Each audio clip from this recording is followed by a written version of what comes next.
She also had a couple brothals. So, Yeah. just regular An stuff. active recreational lifestyle. Just a community member, really. Just very busy community, active community member was Odessa Madre.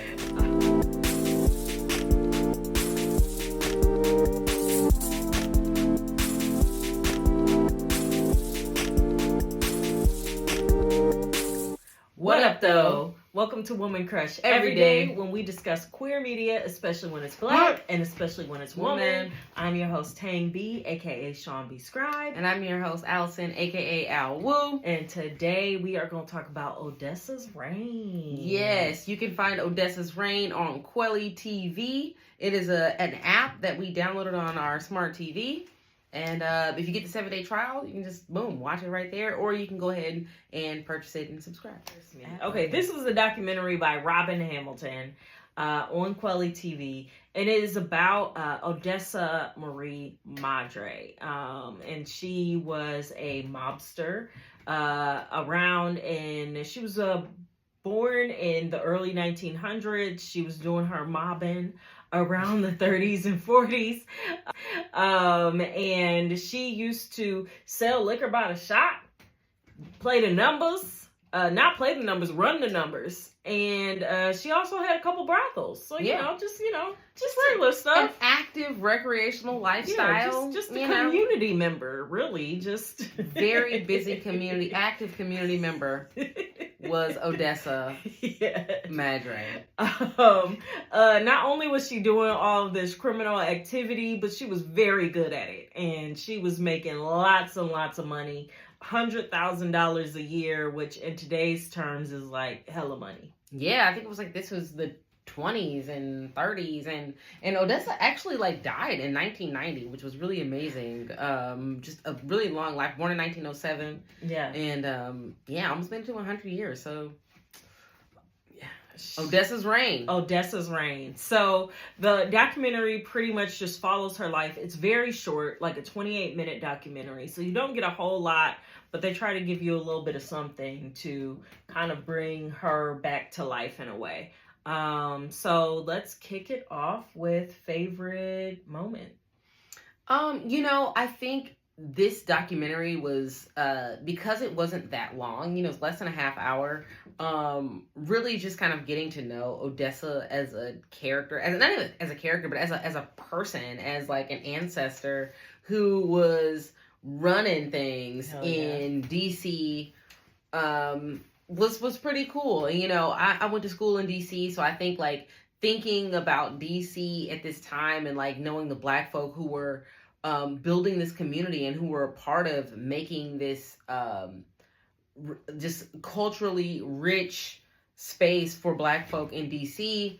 It's just really cool. So yeah, having gone to Howard and being in that area around Ben's Chili Bowl, which is really close to where her clubs were and stuff like that. It was just this is cool. This is cool to witness it. I didn't know of the Queen of the Underground when I was in undergrad, but it was cool just to familiarize myself with Odessa in the course of this documentary. Nice. Yeah. What about your favorite part? I think my favorite part, there's two favorite parts. One is when she goes to this store. It's the most expensive store around. Other people are we couldn't afford to go there. She goes to buy a fur coat and they try to give her the cheapest one that they have. And she's like, no, you gotta bring me something else. Bring me something else. Bring me something else. They finally bring her the expensive class of coats. And she's like, I'm gonna buy my coat somewhere else. But before she leaves, she drops hundreds of dollars on the floor. Just so let them hoes know. I got it. I got it. And I still don't need what y'all got. So that was a nice little flex moment. It felt very rap girly, stun on y'all real quick.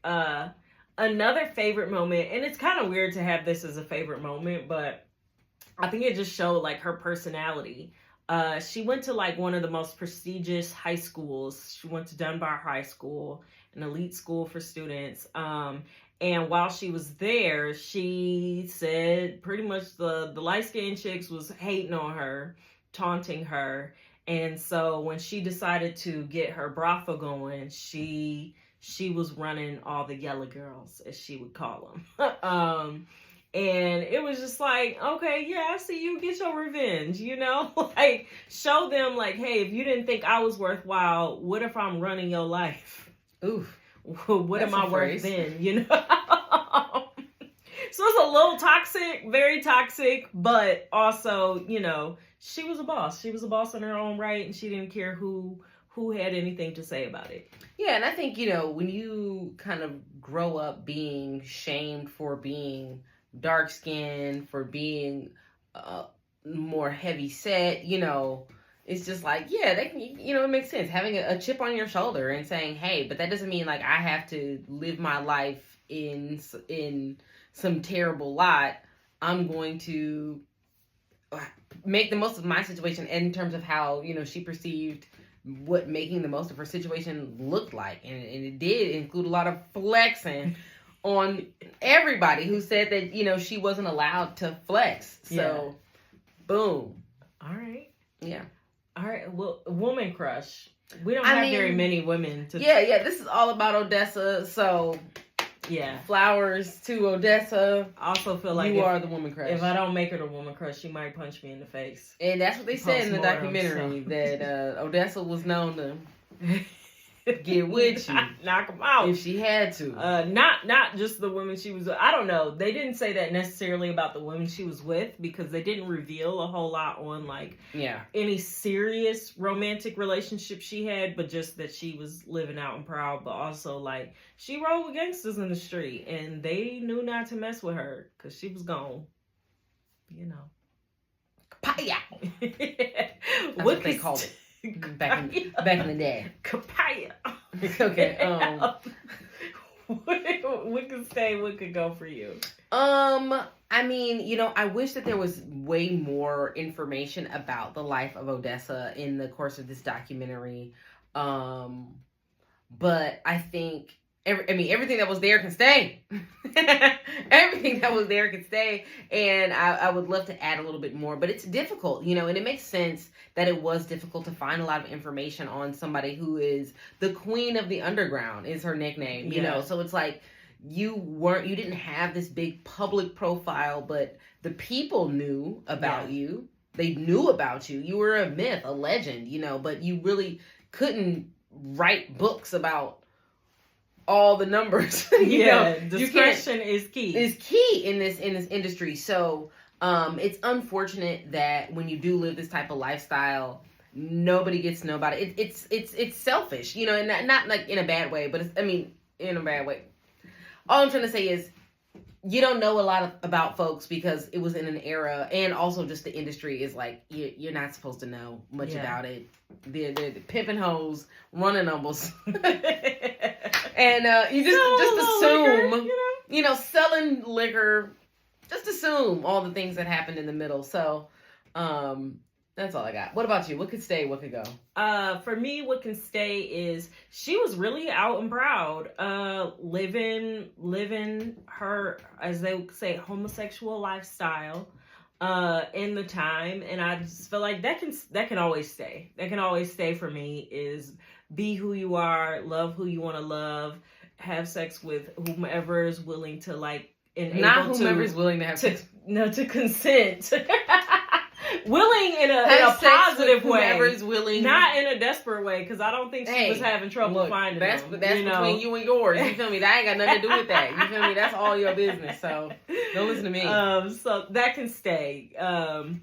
Also, she was a woman getting money in a time where like there weren't that many financial opportunities for women to be independent, make their own decisions. There were so many queer women who had to get married in order to live and have a livelihood and be accepted in society. And so she found a way around that. It didn't turn out great at the end, so that could go. She made over $1 million, and all of that was confiscated by law enforcement when they finally kind of caught up to her. Well, and they didn't really catch up to her. She had been making deals with law enforcement for a long time, and they finally were just like, man, we don't, it's time to take you down. So she lost a lot of her fortune, and that's really unfortunate, literally, because yeah, of how many people she helped in the community. She was a badass, but she also helped a lot of people who were down on their luck and unable to like sustain themselves. She would pay for people's funerals. She would give them money, put money on the books for them where they owed money, give people clothes and food and things like that. So like most of the gangsters out here, she's like, I'm gonna sprinkle a little good on top of all my bullshit, and you know, and it helps the community out sometimes. So that's a few things that can stay and go for me. Okay. Well, where does it fit in the queer canon for you? Oh man, I mean, I love just learning about these women that actually existed, and yeah, I think just more about real people. You know, I love a good lesbian centered story. I love it even more when this is something that really happened. So to me, that's where it fits in the queer canon, is to learn about these women loving women that were real. Yeah. I think for queer canon, just going back into the documentary and then the real stories of these little known lesbians who were holding it down for the 99 and the 2000s. I mean, that's a joke, sorry. But yeah, these folks in history, it's amazing to always learn more about folks. I think it kind of reminds me of, you know, when we tell stories about Ruth Ellis, or these stories of Pauli Murray and, you know, Bessie. And, you know, I think like it's different in terms of like when we talked about Bessie and like this is a portrayal of Queen Latifah and all this other stuff versus a documentary where we just kind of hear the person's voice in their own words and all these other things and really focus on that. But yeah, just continuing to build that legacy of elder lesbians in media and having this content, I think is just really, really special. And yeah, glad to have it. Oh, all right. So yeah, you can check out Odessa's Reign on Quelly TV. Little free trial is available. Yep. And or just support Quelly TV. Yeah, support them. Yeah, there was all kind of stuff on there, so I was like, okay, you know, take a look at what's going on. And yeah, that's Odessa's Reign. So let us know what y'all think, and if you're gonna check the film out. All right. Till next time. Peace, y'all.